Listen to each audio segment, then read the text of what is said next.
No.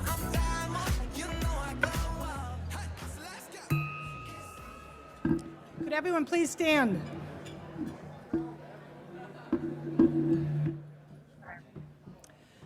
Could everyone please stand?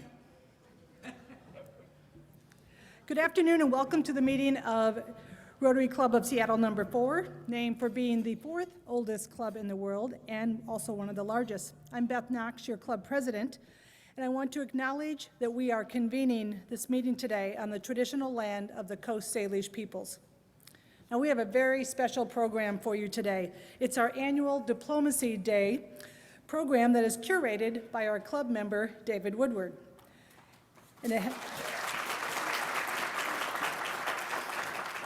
David chose the theme Northeast Asia and the U.S. Today. And I want to give a warm welcome to the consular and public officials, as well as our guests and visitors who have joined us. We are so proud to have you join our meeting today. Now, here at Seattle 4 Rotary, we enjoy music, singing, and words of inspiration to kick off our meeting. And leading our music today is Jimmy Collins, who also celebrated a birthday yesterday. And he's accompanied by Freeman Fong. And following the music, I invite Bill Center to share our inspiration for the day. Jimmy.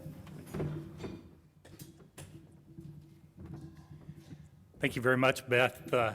I'm pleased to be accompanied by Freeman Fong, the Professor Fong in my book. I joined Rotary many years ago because of the focus on peace through understanding. Our panel members today are also Seattle 4 Rotarians, so we're all in the peace-building business.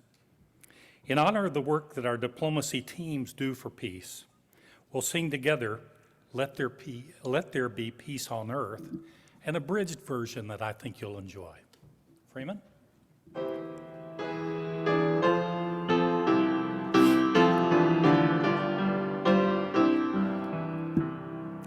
Let there be peace on earth, and let it begin with me. Let there be peace on earth, the peace that was meant to be. With greater understanding, we can all agree to work with our sisters and brothers in perfect harmony. Let peace begin with me. Let this be the moment now. With every step I take, let this be my solemn vow. To take each moment and live each moment with peace eternally. Let there be peace on earth, and let it begin with me. Thank you.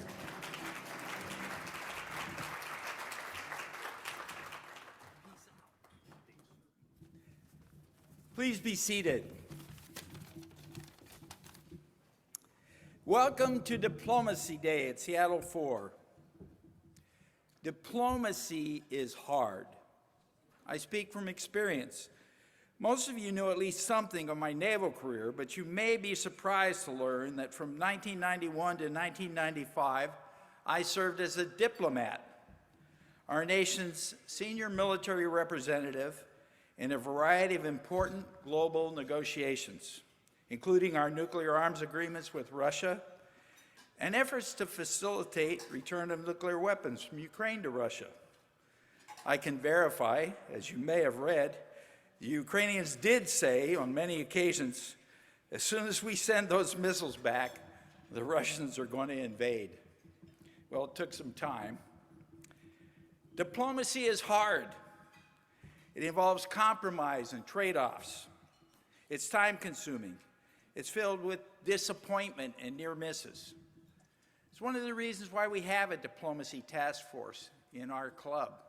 It's to provide encouragement to those who undertake the hard work of diplomacy and to help spread the word of the important work they're doing. You've heard in the best agreements, both parties end up equally unhappy. You've also heard a dictum attributed to Clausewitz that war is continuing diplomacy by another means. He actually used the word politics, not diplomacy, but it's just another way of saying that when diplomacy fails, war is often the consequence. So diplomacy matters, but diplomacy is hard. In fact, it has probably never been more difficult. As soon as details of any potential agreement are published or leaked, extremists on both sides launch fierce propaganda and even terror attacks to thwart progress. Compromise has become a dirty word. A diplomat never enters a negotiation without a set of instructions from their government, a set of guide rails or guardrails, if you will, to which they must adhere.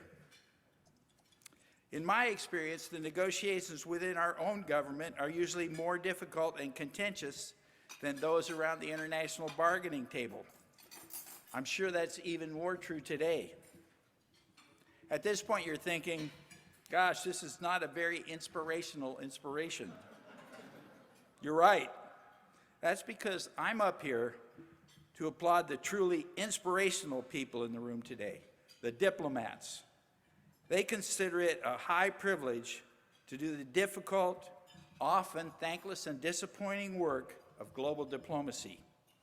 You may think diplomacy is glamorous, and I won't deny there are moments, but in the end, it comes down to a really, really hard work they willingly undertake in pursuit of the greater good. So I'll wrap up by asking everyone here today who is now or ever has served as a diplomat to please stand and be recognized so we can express our gratitude and appreciation to you.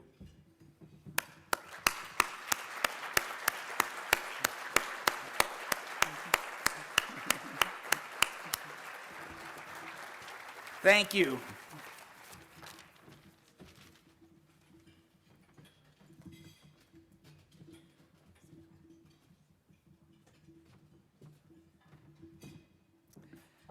Thank you, Bill, and thank you, Jimmy and Freeman, for setting the stage for our meeting today. Now, one of the core tenets at Rotary is service above self, and I'd like to acknowledge the members who have stepped up to be of service at our meeting today. Our greeters were John Hojaboom and Ryan Bunbury, and our Zoom meeting host is Kim Moore. Kim, thank you for joining us online. Our meeting reporter for the day is Brad Barber. I want to thank all of you for giving a bit of your time to serve our meeting. Now, as I mentioned, we have a number of distinguished guests here today, and I'd like to bring up Mark Gantar, President of the Consular Association of Washington, an honorary consul of Ethiopia, and a former Seattle Forum member, to introduce our dignitaries. Mark.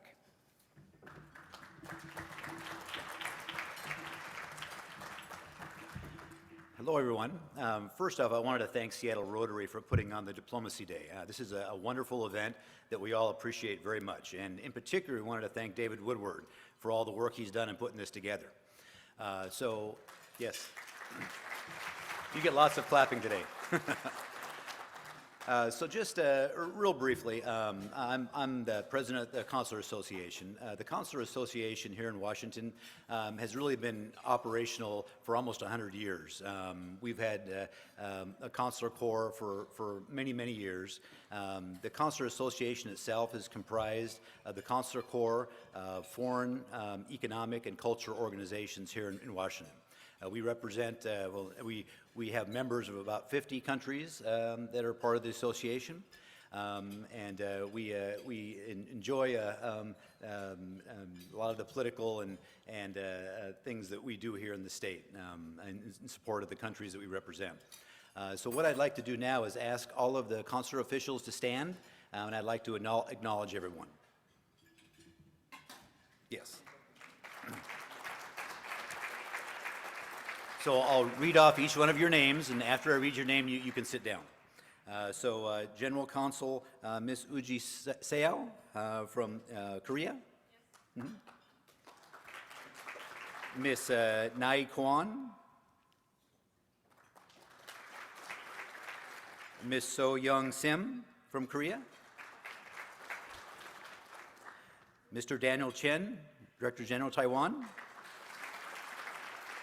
Mr. Tony Hu, Taiwan. John Gokin, Turkey. Mr. Hisao Inagaki from Japan, General Consul. Ms. Sumi Yunichi, Deputy Consul, Japan. Mr. Lars Henriksen, Japan.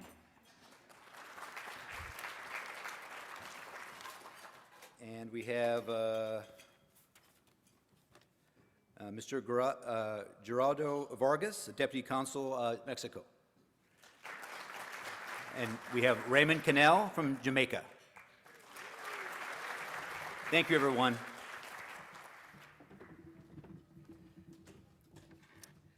Thank you, Mark, and we are honored to have all of you here today. I'd like to recognize a few other guests who have joined us, and one who is certainly not a guest or a visitor, but someone I want to welcome back, Laurel James. Thank you. We're glad that you are well enough to be back here at Rotary today. Okay, some of our other guests.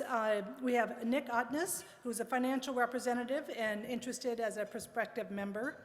Amber Lingle, she's manager, donor, partner engagement with Global Communities, also a prospective member. Sherry Dean, director, Best Buddies in Washington. Donna Wedgeworth, senior trade advisor with Torrey's Trade Law.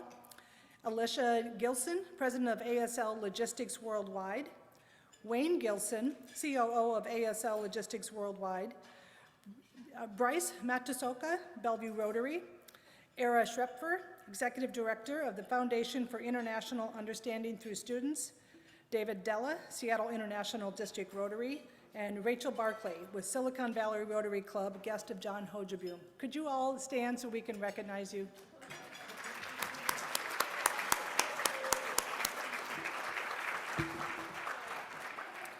Okay, now let's get to the meat of the program here. For our short program, I am pleased to invite Jeff Potter, Director of International Relations and Protocol, Deputy Director of Federal Affairs for the Office of Governor Jay Inslee, to the stage to provide an update on the state of Washington's global priorities. We're delighted to have Jeff speaking with us for the first time at Seattle 4 and hope he'll consider joining our Blue Ribbon panel. Please welcome Jeff Potter.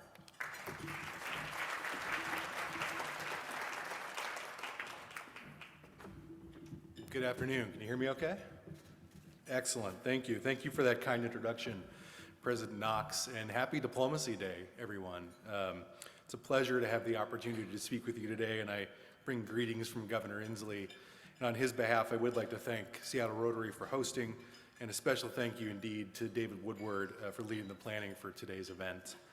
I also want to thank the many wonderful consuls and honorary consuls and their staff that have made time to attend, and I very much look forward to the upcoming panel discussion.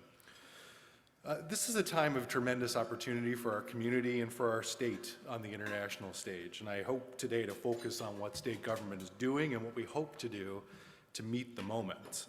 I'd like to start, though, by reintroducing the Office of International Relations and Protocol and by introducing myself. I hold this responsibility for the governor's office and have that honor, but I am one of a team of people across state agencies and across state government or statewide elected officials that are part of making the state an active player when it comes to our international presence. I will also add, I had the privilege while at the University of Washington of taking a class started and shaped by Admiral Center, so it's nice to see you here today, sir. Thank you. Now, this group will fondly recall my colleague, Skylar Haas, who held this role for over a decade, since the final years of Governor Gregoire's administration. I had the privilege of succeeding him in November 2021 as he left to continue his service to Washington State as a member of the State Lottery Commission. These were not easy shoes to fill, as you can imagine. And in a role defined by people-to-people exchanges and in-person engagement, doing so as the COVID-19 pandemic swelled and kept us apart presented tremendous challenges. And if the pandemic has been the most universal of the challenges that we've faced together, The decade preceding it had not been without difficulty either, whether the Great Recession, a rising tide of authoritarianism and aggression, political division all conspired to create barriers and complexities to international engagement. The clearest lesson I have learned as I have taken on this role is if we are at a moment of opportunity, it is because of the efforts of people like you to keep our state's hand extended outward in the most challenging of circumstances. It is our community here in Washington State, regular people with ties to every corner of the world, but also institutions like the Rotary and the Consular Association that helped keep alive the connections, the institutions, and the relationships that we rely on for our work. And though large delegations led by state officials were impractical, Washingtonians nevertheless kept our engagement strong through countless virtual meetings, but also traveling and meeting in person where they could. And here I'd like to recognize not only our consulates, but also the work of my colleagues at the Departments of Agriculture and Commerce who never stopped showing up overseas. It is this commitment that has set us up for success, and it is why we were able to organize a tremendously successful study and trade mission to the Nordic countries last September to send the message that Washington State is more committed than ever to playing its role on the international stage. Today, we're at a happier time. We are not only able to meet in person and travel abroad, but to welcome large delegations of friends, new and old, to Washington State. The recent visit of President Niinistö of Finland and his delegation, which featured the first address of a foreign head of state to our legislature in state history, is a powerful symbol of how far we've come since the darkest days of the pandemic. Later this year, we will welcome thousands of delegates of our state to the America's Competitiveness Exchange Summit in May, the APEC ministerial meetings in August that will bring 21 member economies here, and many other delegations. I'm pleased to report to you that in 2023, the state government is fully engaged in representing every corner of our state on the international stage. Incoming and outgoing delegations form an important part of our work, but I want to share that this goes beyond the excellent work of our Commerce and Agriculture departments to divisions of our state government that you might not know. As an example, this year, the Healthcare Authority is traveling to Iceland alongside tribal governments to explore innovative models for treatment of fentanyl addiction, while the Department of Social and Health Services is traveling to Sweden to learn about their system of elder care. The military department is presently participating in multinational exercises in Southeast Asia alongside the Royal Thai Army, which is one of our two state partnership program companions under the auspices of the Department of Defense. And the Department of Corrections is working with colleagues from correctional systems in Norway and the United Kingdom to explore different methods of training at facilities like Stafford Creek. These engagements are valuable precisely because they take root across state government. As examples, Career Connect Washington, which is our innovative agency for building the skilled workforce for critical industries that will soon celebrate its 5th anniversary, was modeled in part on what we learned from partners in Switzerland in a 2017 mission. The governor's budget request this year seeks $10 million to launch the Institute for Northwest Energy Futures at Washington State University, Tri-Cities, a proposal that came to fruition as community and state leaders traveled together on an international mission. And the work started by the Corrections Partnership with Norway has found its way into this year's policy and budget requests to help create a safer and more constructive atmosphere at our correctional facilities. Now, you'll note that virtually every example I just gave addresses a topic other than climate change, and I call that out not because our international engagements are insulated from the opportunities of a clean energy economy, far from it. Rather, it's to illustrate that our international engagements touch an incredibly broad swath of our state's critical priorities. On that most important of challenges, climate change, our international partners are indispensable. Clean energy and clean industry partnership is at the heart of our relationships with our cherished partners in Japan, in the Republic of Korea, and Canada, as well as our relationships with provinces and prefectures through subnational diplomacy. Management of the impacts of climate change in our transboundary communities is a key item of our relationship with British Columbia, even as we explore linkage of our new cap and invest system with Quebec. And a shared commitment to building a clean energy economy is key to our engagement with partners that we wish to renew our relationships with, like Australia, India, and Vietnam. The common theme that ties all this work together is a commitment to state government playing the international role that it is uniquely suited to, representing every corner of our state geographically in our international engagements abroad, and engaging proactively and robustly with international partners to both seize opportunities and confront common challenges on behalf of the people of our state. Now, I hope you will hear me loud and clear when I say that much of what we do in this space comes from amplifying, highlighting, and channeling the energy of Washingtonians like yourselves that care passionately about this work. We've seen that over the last year as our extraordinary, growing Ukrainian community has led the way to support refugees of all backgrounds in our state. We have amplified their efforts, but it is ordinary Washingtonians who have done the state credit in this way. We have the benefit of this kind of leadership with so many communities in our state that reach every part of our world, to Latin America, to Africa, to South Asia, and to indigenous communities across the globe. So that is the reason that I say to you that we are at a moment of great opportunity to make Washington State's international presence more significant and more relevant than it has ever been before. It will take a great deal of work, and I encourage you to be vocal in your community, with your legislators, and with your neighbors about why this is important. Important tools that we use for this goal, the Innovation Cluster Accelerator Program and our budget for international trade offices, are presently being set right now in Olympia, and your voice can be helpful. As we go forward from this Diplomacy Day to the next, I ask that we be resources and partners to one another in this work. It won't be easy, and as we improve, I look forward to your feedback, your ideas, and your engagement. But I'm convinced that the possibilities for Washington State on the world stage as we move on from the pandemic and adapt to this new opportunity in the decade ahead are limitless if we partner in this way. Thank you, and thank you for the opportunity to be here today.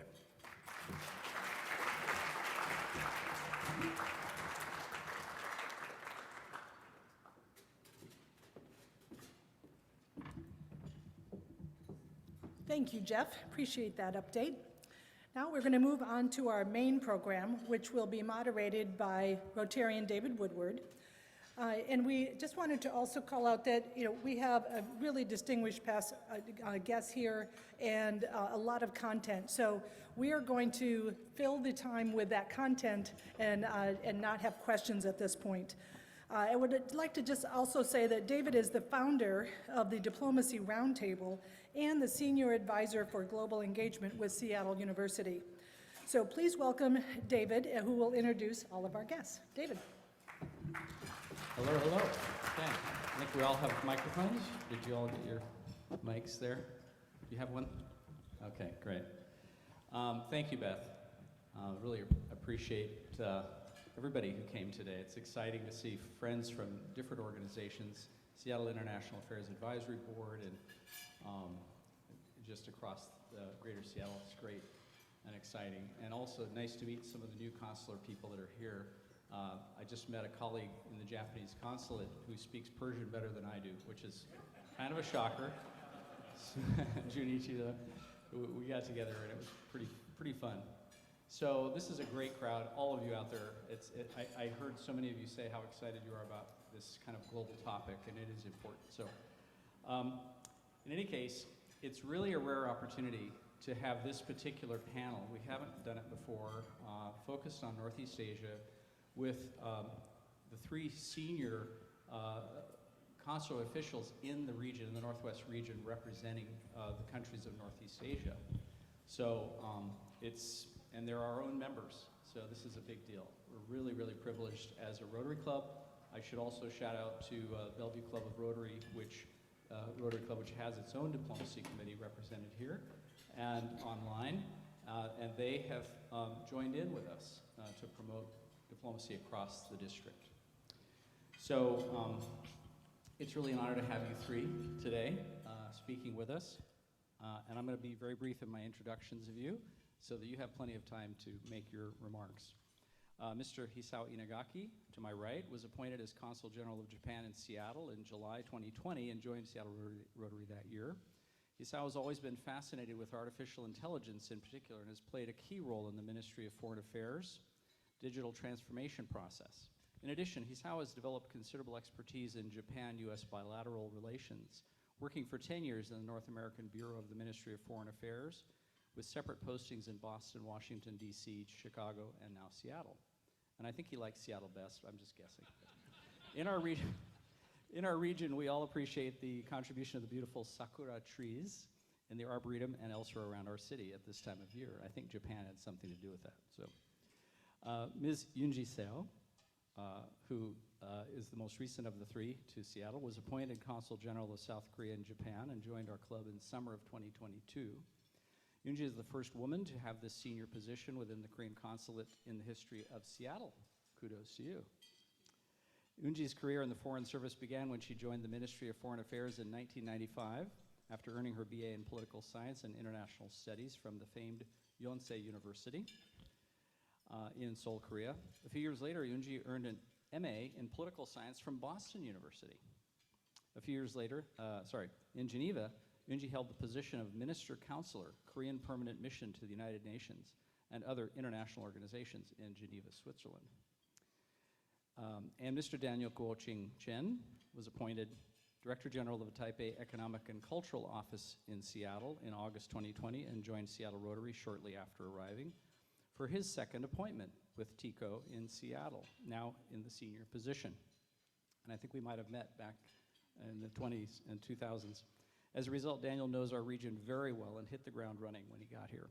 The focus of his work in Seattle is on supporting the local Taiwanese population, both expats and residents, strengthening cultural and economic ties between the US and Taiwan, and in particular, implementing a major new program in partnership with the University of Washington in Chinese language and culture education. Now, I'd like to begin our conversation about Northeast Asia and the US today by asking a couple of big picture questions. And the first is, and we'll start here with Isao and go across. Given your unique high-level expertise on Northeast Asia, would you please share your insights on the major security issues of the region and your own country's posture?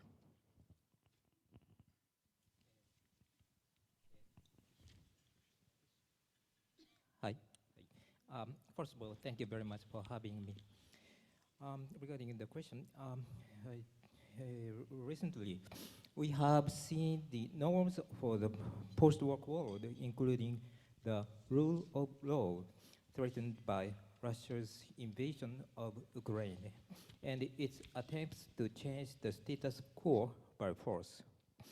The Indo-Pacific region is facing its own set of growing challenges, such as piracy, terrorism, natural disasters, as well as attempts to change the status quo. Actions by China and provocations by North Korea in the regions are inconsistent with the rules-based international order. Additionally, the 4 islands north of Hokkaido, known as the Northern Territories, are inherent territories of Japan that continue to be illegally occupied by Russia.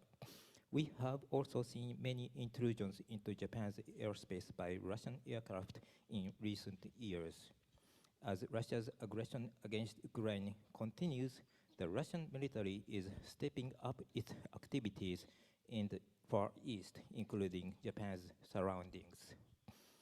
Under such circumstances, Japan aims to promote peace, stability, and prosperity by creating a free and open Indo-Pacific through maintaining the rules-based international order, including the rule of law, freedom of navigation, peaceful settlement of disputes, and free trade. Japan recognized the importance of maintaining peace and stability across the Taiwan Strait as an indispensable element of security and prosperity in the international community, and encourages the peaceful resolution of cross-strait issues. Taiwan is a very important partner and friend of Japan, with whom Japan shares fundamental values and has close economic relations and personal connections. We will continue to further deepen bilateral cooperation and exchange based on Japan's basic position regarding Taiwan. While the US-Japan alliance remains the cornerstone of peace, security, and prosperity of the Indo-Pacific. We will also collaborate with others in the region and beyond. Next month, Japan will host the G7 summit in Hiroshima. Japan will lead the G7 in unity and demonstrate its commitment to upholding the international order based on the rule of law. And together with Australia and India, Japan is ensuring that the Quad continues to be a force for good, committed to bringing tangible benefits to the region. We are also committed to strengthening our cooperation with South Korea and in United States in security and other domains. Thank you very much, Isao. Yunji? Thank you, David. As already the Councilor of Japan mentioned the several issues of security, but I want to focus on the one issues.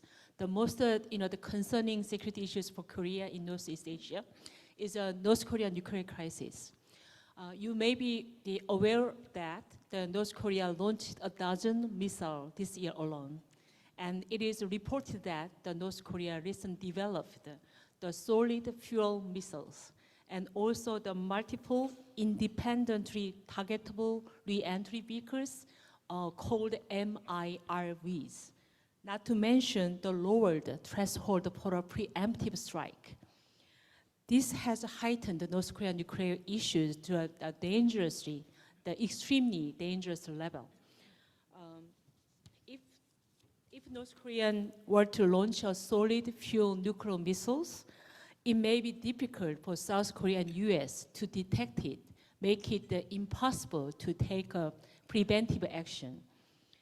Moreover, the US the missile defense capabilities may be vulnerable to the MIRVs, already mentioned the multiple independently targetable re-entry vehicles.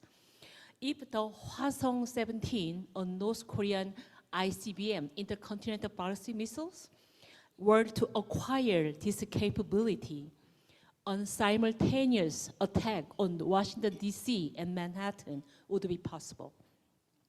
North Korea has also announced the condition to launch a preemptive strike as a possibility if it believed a military attack on its leadership were imminent. In response, the South Korean government first proposed an audacious approach, a bold and comprehensive plan that would dramatically improve North Korean people's livelihoods and economy if North Korea were engaged into denuclearization negotiation again. And the US government is also supporting this, the audacious approach. More than anything else, a holistic approach of deterrence, dissuasion, and dialogue is being implemented to encourage North Korea's response to the audacious initiative and return to the denuclearization negotiations in good faith. The US extended deterrence against North Korea's escalation is particularly critical and crucial. Extended deterrence means it includes all defensive capabilities such as military, missile, and nuclear. It will also be important to establish a close trilateral response system among South Korea, US, and Japan. North Korea's cyber attacks are another area of concern. Over the past 2 years, North Korea has stolen approximately $1 billion in cryptocurrency and funded it for their nuclear program. So it is crucial for all countries to keep an eye on the cyber attacks carried out in North Korea. Taking this opportunity, I'd like to share that the most significant issues between Korea and the US would be the South Korean president's state visit to the United States at this end of the month, at the end of this month. The state visit, as you know, is at the highest level of the formality of diplomacy. And this visit is to commemorate 70th anniversary of Korea-US alliance and the 120th anniversary of Korean immigration to the United States. At this event, the President Yoon will, deliver the first joint address to the U.S. Senate and House of Representatives for a decade as the president of the Republic of Korea. So in this context, his speech is expected to send a significant message, the future of the Korea-US alliance. So we'll see. I'll stop here. Thank you. Thank you, Yoonji. I would say that's fairly eye-opening to hear some of these comments so far. So Daniel, I'd love to hear your comments. Thank you, David. Thank you. It's always such an honor and a pleasure to join the Rotarian. I'm proud to be a Rotarian. So I think you just heard it from my colleagues. They kind of share all my answers. So the short answer to that question is all of the above.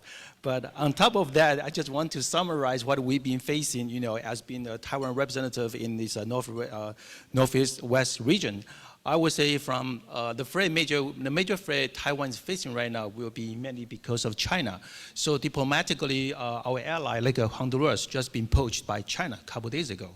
And days ago, because President Tsai transited through the Los Angeles, so she met with the Speaker McCarthy.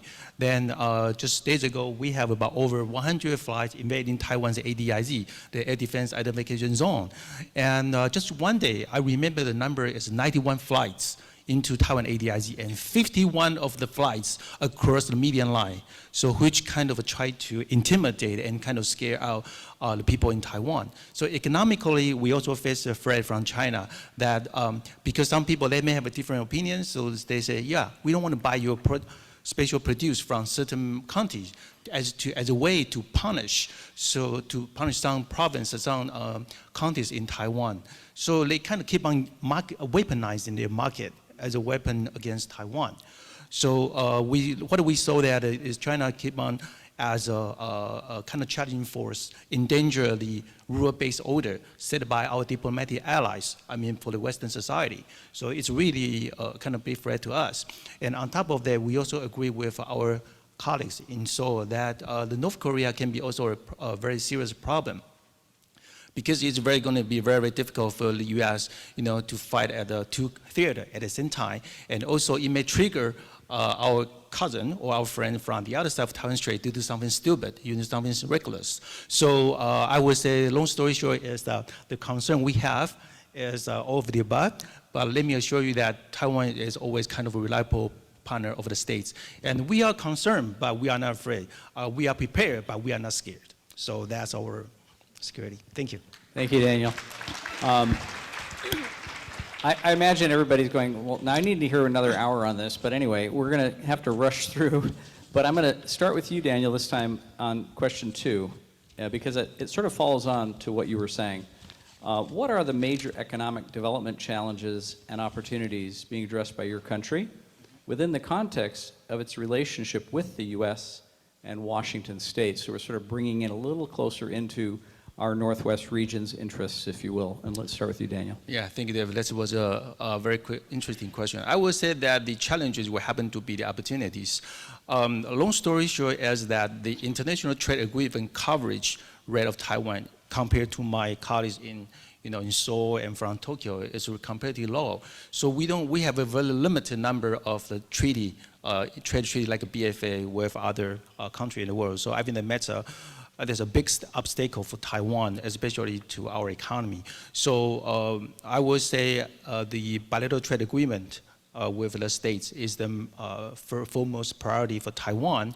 And recently, I have been approached by many investors in Washington State. They keep asking me, when are you going to send your TSMC? When are you going to invest our high-tech investment in Washington State? But you know what? After I did my homework and I found out that if you are a Taiwan businessman, you want to do business here, then the overall tax rate is about 30%, whereas the United States signed about the avoid double taxation treaty with 69 countries in the world.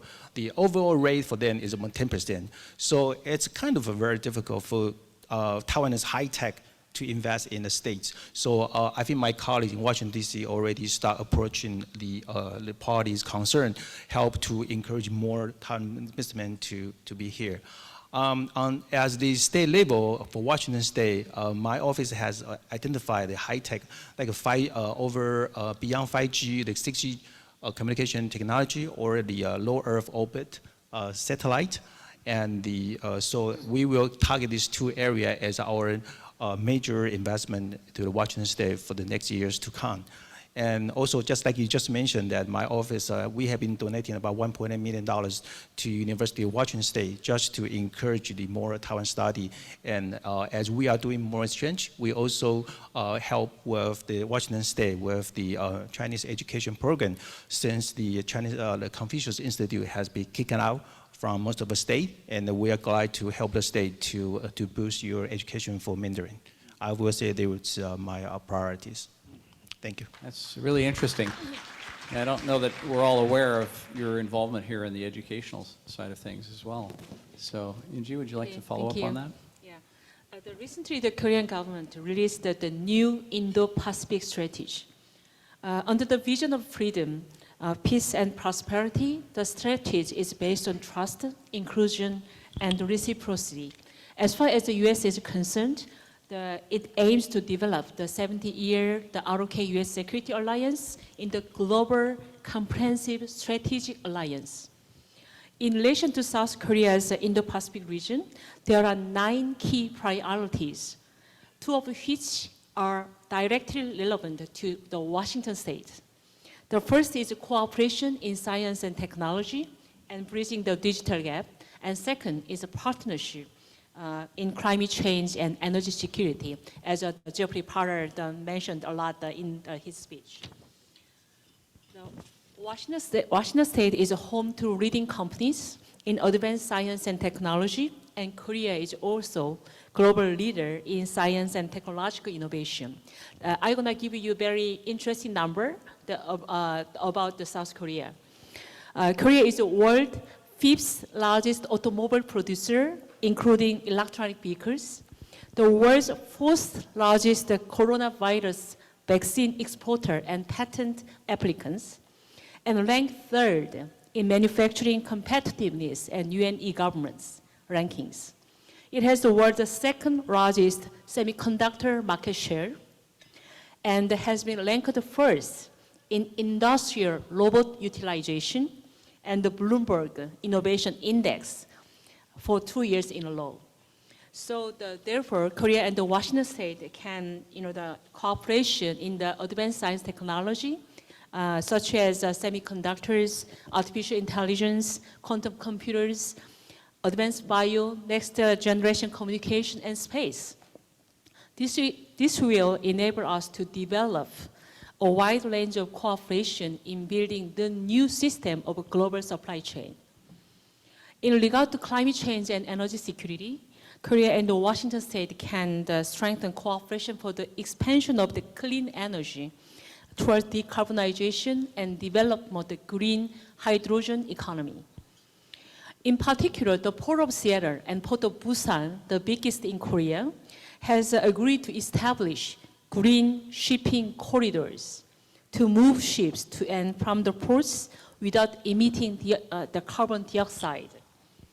To this end, the two sides will cooperate in various areas, including the production and supply of carbon-free fuels, the construction of infrastructure, such as bunkering facilities, and the demonstration and deployment of low and zero carbon ships.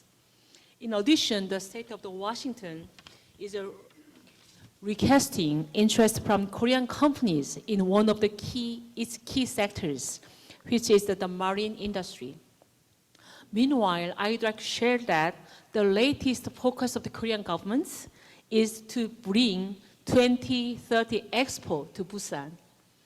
With the theme of transforming our world, navigating toward a better future, the Busan Expo aims for a paradigm shift in human, technology, and nature, and is also pursuing a clean expo with a focus on green energy. So we would like to draw your attention and support in the upcoming host city election in the 8th of November. Thank you so much. Thank you, Yunji. Hisao, would you like to follow? In June of 2016, Washington State and Japan signed a Memorandum of Cooperation, or MOC, which established a formal framework to support further economic coordination in strategic areas, including climate change, clean energy, aerospace, IT, and trade and investment. The MOC has been renewed twice, most recently last year for an additional 4 years. And the newly resigned MOC will promote further collaboration in each field. In regards to climate change, I think as you've mentioned, it will further the development of new hydrogen fuels, and means of transportation with a particular focus on carbon neutrality. And it also aims to foster startup companies in Japan and the United States, increasing opportunities for technological research and development in new fields. You know there's going to be a test today, right? I'm a teacher, so I just so you know that before you leave, you have to take the multiple choice test. Okay, but I'm going to give you a multiple choice test. I have 2 final questions. I'm going to ask them both together because of time. And you can choose to do one or the other, or both. And I'm going to start with you, Yunji, okay? So the final 2 questions are, what are some of the prominent aspects of your culture which you are interested in introducing to American people? And, you know, we are so appreciative of your involvement with us, and in not just Seattle Rotary and Seattle, but the whole region. We're very blessed to have you here. We'd love to hear about your personal experiences just being here. So, Yunji, would you like to start off? And I think you have a big event you want to tell us about, right? All right, thank you. First of all, I appreciate that you selected, the Dynamite by BTS, today's walk-up song, even though it's a very short. I haven't heard much, but I appreciate it. So Doug Constantine, the King County Executive Director, said to me that his the 7-year-old daughter is a big fan of BTS, and she can also read and write and read the members' name in Korea. And also, when I first met in the mayor, the Bruce Herrer, he asked me that if I had watched a Korean drama, Crash Landing on You, and shared he had watched it twice. It's interesting, right? Yeah. So the Netflix recently reported that the 60% of its global audience has watched a Korean drama. And CNN reported that Korean is the fastest growing language in the world. And Time Out magazine, named Korean food the most popular one in the world. It's amazing, right? Yeah. And British official was quoted as saying that soft power, an ability to get what you want through cultural attraction, is Korea's nuclear weapon. Do you agree? Yeah. Do you think so? Yeah. Anyway, we call this phenomenon Korean wave or Hallyu. We believe that the essence of the popularity of the Korean wave, especially K-pop, K-drama, and K-movies, is driven by empathy. There is a saying in Korean that the most Korean is the most global. So this is due to the emotions that resonate with others, and the unique directing system and the storytelling. The most importantly, their hard work and group performances of the singers, actors, and staffs. And interestingly, there is an analysis that Korean Wave has developed because the Korean government has stayed out of the way and allowed them to operate freely. Do you agree with that? Yeah. A decade ago, many analyzed the popularity of Korean Wave as a temporary, but now has been going stronger for more than a decade. It will be interesting to see how much it will continue to grow. Recently, I was in Seoul for a meeting of the heads of the embassies and missions abroad, and visited together Hive, an entertainment company, with the BTS. The company is no longer Korean company, but a global one with Hype America and Hype Japan, and also the Hype in the Southeast Asia. So it means Hallyu is no longer a Korean wave, but a global wave. So therefore, I anticipate the popularity of the Hallyu to continue for the foreseeable future. And also, regarding this matter, announced we are preparing some cultural event this year to commemorate, the Korea-U.S. alliance, 70 years of the Korea-U.S. alliance, and also the 120th anniversary of the Korean immigration to the United States. The first one is a big reception to commemorate, to honor the devotion of sacrifice of the Korean war veterans, and also those who served in Korean Peace Corps during the 1980s something. So this is a kind of invitation-only event, but anyway, we're gonna, plan to invite some of the members of the Rotary clubs. Second one is you're gonna invite a very famous, the Korean soprano, Sumijo. She is the most representative of soprano of Korea, who is based in Italy. So that concert will be on the 3rd of August. It's free and open to the public. So all of them are invited. And third one is the Daejeon Metropolitan City, the sister city of the Seattle, will send to the Daejeon, the dance company to Seattle on the 26th September. It's also the free performance and open to the public. So I'm very happy to share that this performance will be held. And so please mark those dates on your calendar. So as the Korean Consul General, I'm gonna continue to host those, the Korean cultural events to engage the Seattle satellites and Washingtonians as well. Thank you so much. Thank you, Angie. I don't know if you all realize how many events these consulates host, and they're really fabulous. So we're going to try to get that out to you. Daniel, you want to give us your final thoughts, about a minute and a half, and then also Hisao? Sure, I can finish quickly. I think the best I can introduce you is the Taiwanese culinary culture. Taiwan has been colonized by Japan, so the food in Taiwan is kind of mixture. We have Chinese food, we have Japanese food, and some Aboriginal food. But recently, just like Angie just mentioned, that is Hallyu. So people in Taiwan really are also kind of are fond of the Korean food. So I would say that the food in Taiwan is kind of more like another kind of Asian fusion. So if you prefer Japanese food, Korean food, or Taiwanese food, or Chinese food, you can come to Taiwan. So on top of that, and I would like to introduce you about the culture of a night market. So imagine that you are really tired, exhausted. So you get home and you just feel the urge of have some, to get your body feel. So you go out, just kind of 5 minutes or kind of a 3 minutes walk, you go to a night market. So where you can do your shopping, do your night dinner, or you do your night snacks, or you do your entertainment, all in a very, very economical expenses. I mean, that's the part. I mean, during the night, we are always have fun, relax, have some family time in the street. So the safety is good. So I really want to encourage you to go to Taiwan and to enjoy the culture of night markets. That's my answer to you. Yeah.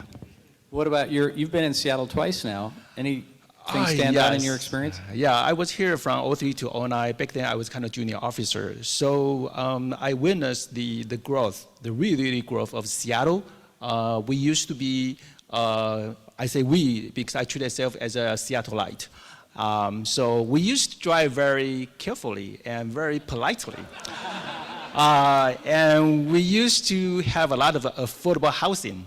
And to be honest with you, I'm not very used to the kind of people, in the street, to be honest with you. Sometimes I have hard time explaining to my kids. But overall, Seattle is still a very charming city.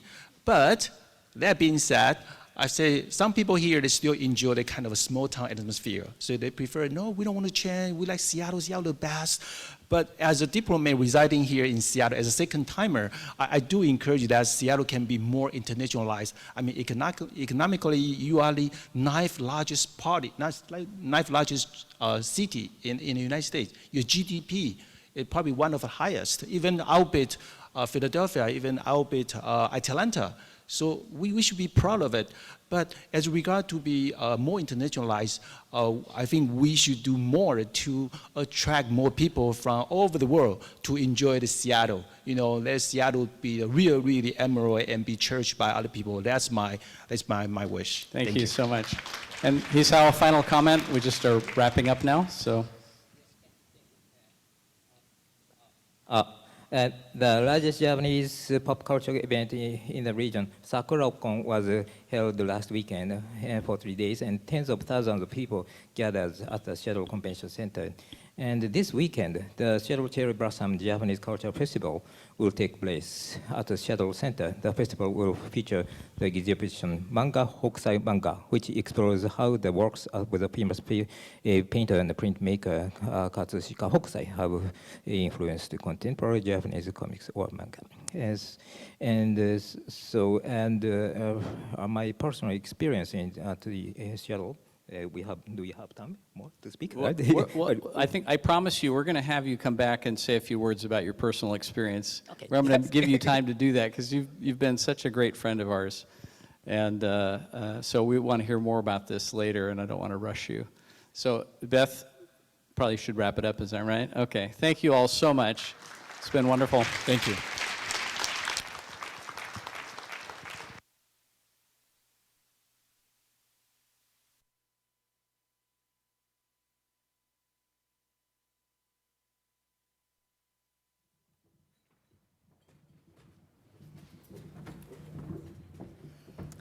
That was amazing. To our distinguished guests, Mr. Inagaki, Ms. Seo, and Mr. Chen, I extend my deepest gratitude for your participation today. Thank you so much.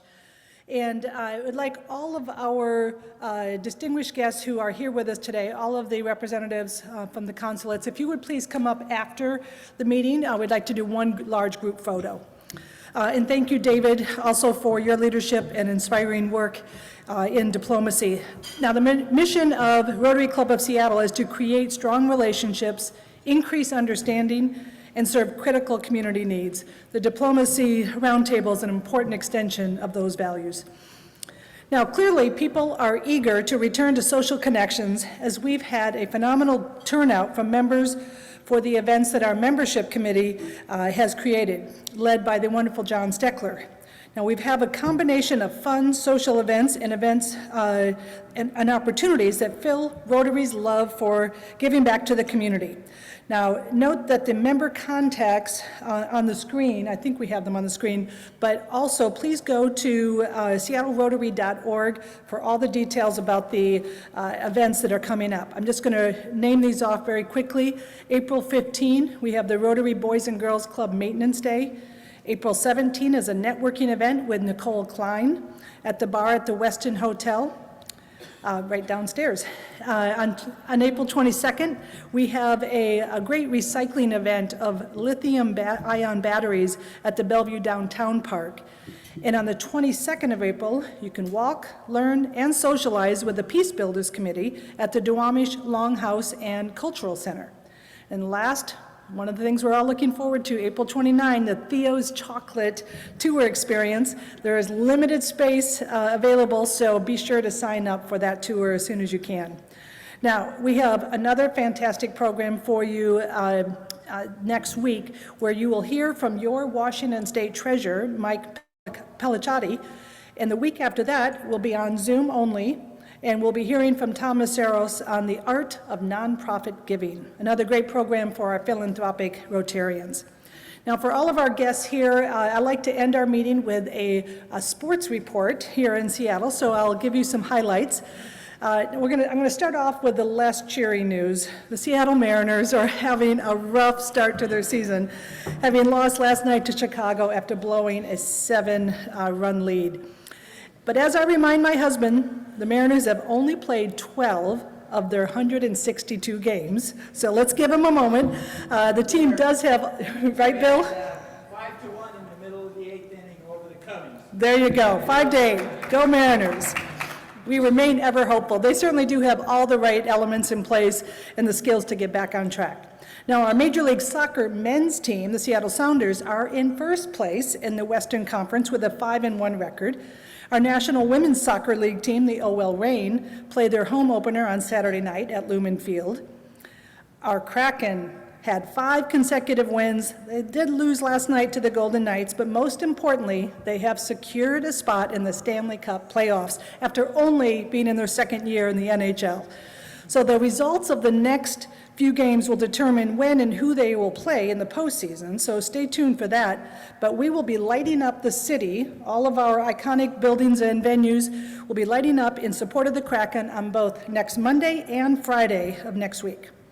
As the hockey legend Wayne Gretzky reminds us, you miss 100% of the shots you never take. We are adjourned.